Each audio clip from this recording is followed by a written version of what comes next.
Para falar a respeito das expectativas em relação a Rio Grande do Sul, a quebra na Argentina também, como é que está o mapa climático também sobre essa região. Eu converso agora com Felipe Reis, ele que é analista da Earth Daily Agro e participa ao vivo conosco. Felipe, obrigado pela participação, um ótimo 2023 para você. E olha só, eu vou começar falando sobre o Rio Grande do Sul, depois a gente fala da Argentina, já que a Bia Pereira já levantou essa questão. Nós tivemos essas perdas que já estão consolidadas de produtividade para o milho e a soja também vem passando por um cenário bem complicado de desenvolvimento. Como é que está a expectativa de vocês em relação aos fatores climáticos, de produção e produtividade no Rio Grande do Sul para a oleaginosa, para o milho também? Boa tarde, seja bem-vindo. Boa tarde, Fabiano. Primeiramente, feliz 2023 para você, para toda a sua equipe e todos os telespectadores. Realmente, o Rio Grande do Sul deve ter mais uma quebra de safra, dependendo da cultura. O milho já é o terceiro, quarto ano seguido.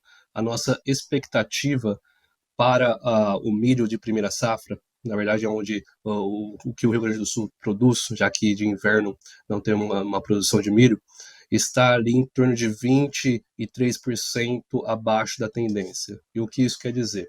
A gente utiliza os últimos 15 anos como parâmetro para traçar uma tendência para o que seria este ano, certo? Quando a gente fala em 23% abaixo da tendência, a nossa expectativa está em torno de 5,04 toneladas por hectare. Esses 23% representam uma quebra de mais de 1,5 toneladas por hectare. Então, até o momento, para o milho, a gente já está considerando uma quebra aí, uma perda de potencial produtivo de mais de 1,5 tonelada, certo? Isso para o milho. Para a soja, a gente adota a mesma metodologia de estimativa de produtividade, sempre considerando o índice de vegetação, umidade do solo, precipitação. Para a soja, a perda já está acima de 700 quilos por hectare, e a nossa estimativa está em 2,12 toneladas por hectare, certo?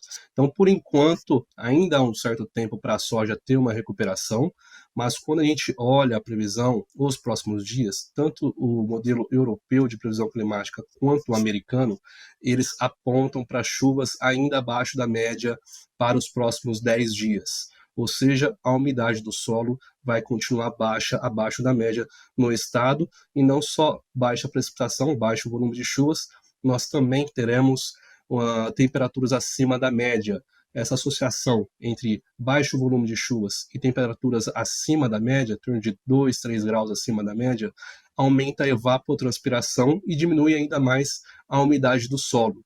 Então, a situação ela está ruim e deve continuar ruim no curto prazo para o Rio Grande do Sul, especificamente um pouco mais para o sul do estado. Felipe, e aí agora sim eu entro no assunto Argentina. A Argentina nós já estamos noticiando desde o final do ano passado aqui no Agricultura BR as dificuldades climáticas que o país vem tendo, clima quente e seco.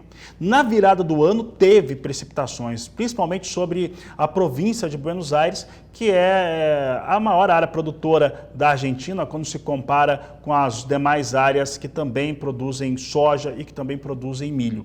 Entretanto, os volumes são baixos.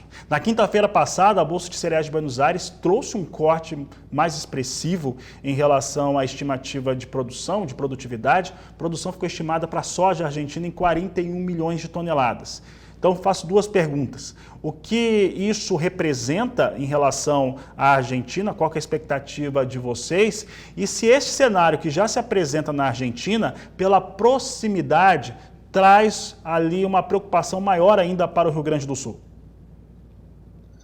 Bom, a Argentina, nós aqui da Earth Daily Agro, acreditamos que ainda estejam superestimando a produção, tanto a Bolsa de Cereais quanto o USDA. A nossa estimativa atualmente está em 35,5 milhões de toneladas para a soja. Tá? Nós poderíamos ser um pouco mais pessimistas, estar um pouquinho abaixo de 35 milhões de toneladas. Para o milho, nossa estimativa está em 44,3 milhões de toneladas. Então, assim, é uma diferença muito grande do que nós estamos estimando, vendo para o que a USDA e Bolsa de Cereais está falando. Só uma comparação, a Bolsa de Rosário está estimando 37 milhões de toneladas para a soja. Para mim, ainda não divulgaram a estimativa deles, e a razão é realmente a seca intensa, altas temperaturas. Quando a gente olha o NDVI, o índice de vegetação, é muito abaixo da média dos anos anteriores. E esse índice de vegetação, o que ele é? O Sol ele emite a radiação solar, a planta capta e emite de volta uma radiação. O satélite capta essa radiação e nos passa o vigor da planta, a saúde das plantas, das lavouras.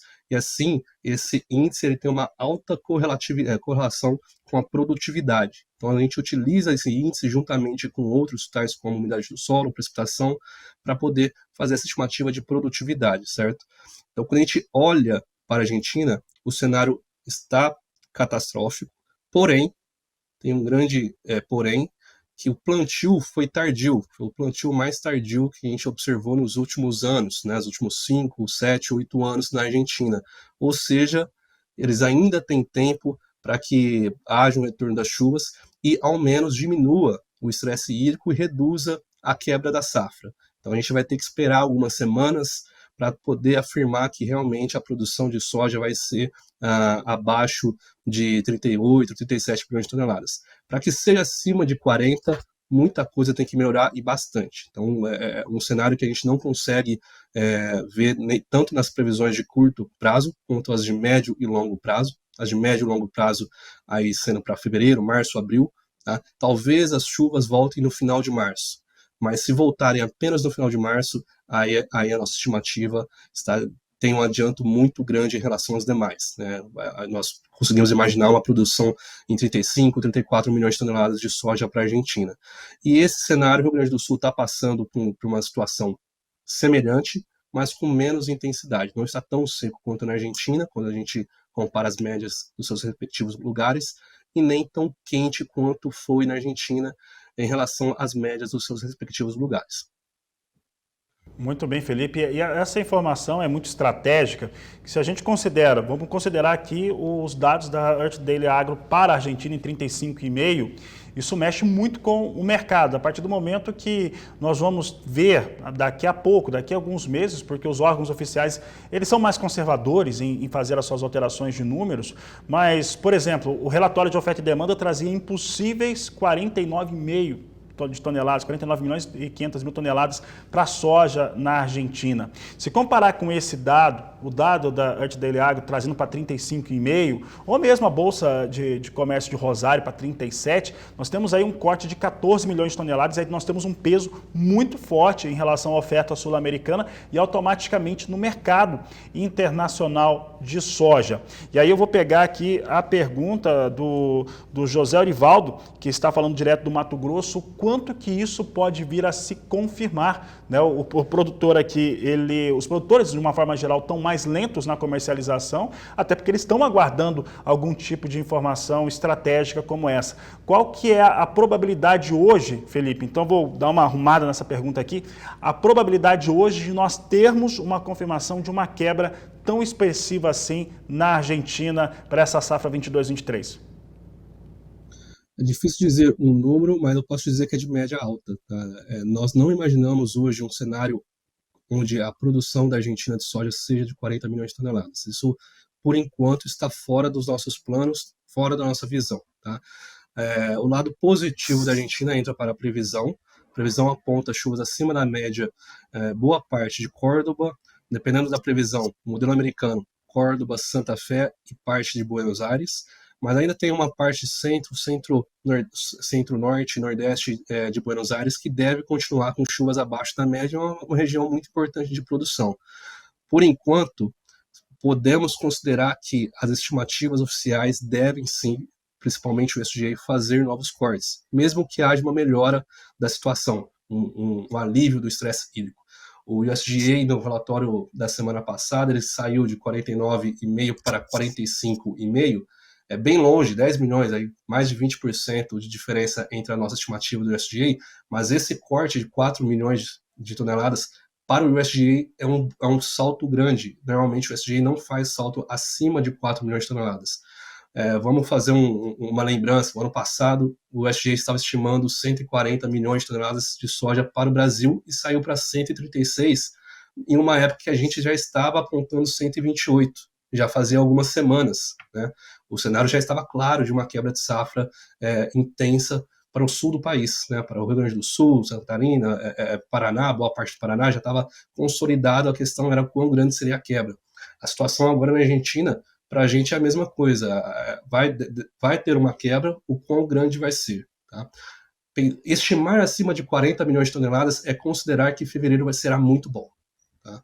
Então o USDA deve trazer para baixo novamente, fazer um corte significativo, e a Bolsa de Cereais também deve fazer uma revisão já aí nas próximas semanas.